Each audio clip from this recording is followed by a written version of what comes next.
आज पिंपळी खडपोली जो रोड आहे MIDCचा त्याच्यावरचा हा पूल कोसळलेला आहे आणि सगळ्यात दुःखदायक बाब अशी आहे की त्याच्यातले कुठलेही लोकप्रतिनिधी हे पोचले नाही.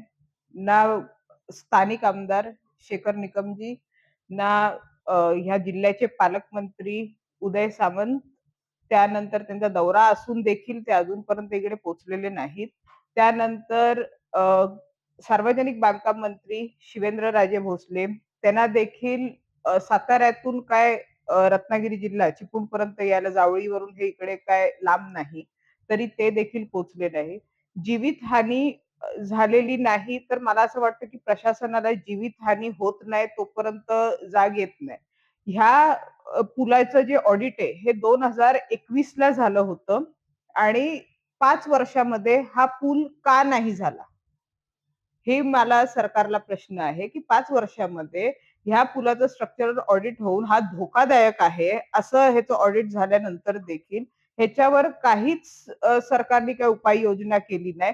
प्लस त्याच्यावर अवजड वाहनं जी आहेत, जी खडपोली MIDC मधून कॉन्स्टंटली प्रवास करतात इकडे यायला, तिकडे तो वाहतुकीचा खूप रेग्युलर रस्ता आहे. तिकडे 15 ते 20 गावं त्या पलीकडे आहेत आणि तिकडे जास्तीत जास्त अवजड वाहनाची जिकडे वाहतूक होते, तर अशा पुलाला का नाही दुरुस्त केलं?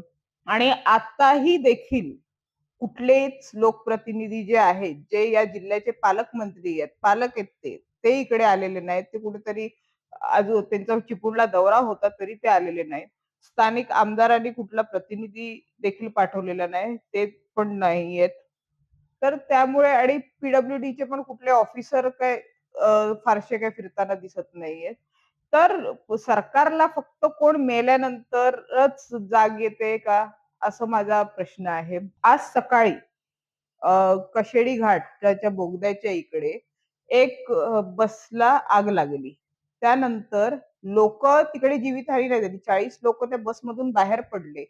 पण ज्या त्यांचं जे सोनं, नाणं जे काही त्यांचं सामान सगळं होतं, हे जळलं कारण का फायर ब्रिगेड तिकडे वेळेवर पोहोचली नाही.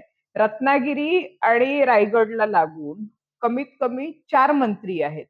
एक म्हणजे उदय सामंत साहेब, त्यानंतर आपले गृहराज्यमंत्री योगेश कदमजी, भरत गोगावले साहेब रायगडमधून, अदिती तटकरे मॅडम ह्या रायगडमधून. हे 4-4 मंत्र्यांचा जो हा जिल्हा आहे म्हणजे तरी इकडे जर अशा जर गोष्टी होत असतील, काही सोयी सुविधा नसेल, तर हे सरकार करतं काय? हे सरकार करतं काय? हा माझा खूप मोठा प्रश्न आहे, की जीवितहानी झाल्यानंतर का लोकांची जी नुकसान भरपाई आहे, गणपतीला येण्यासाठी लोकांनी गावी येण्यासाठी सगळं सोनं-नाणं, ज्या काही त्यांच्या वस्तू वगैरे, ह्याची भरपाई त्यांना करून मिळणार आहे का? हे मी राज्याचे मुख्यमंत्री, त्याच्यानंतर दोन्हीही उपमुख्यमंत्री ह्यांना मी विचारू इच्छिते. ABP माझा, उघडा डोळे बघा नीट.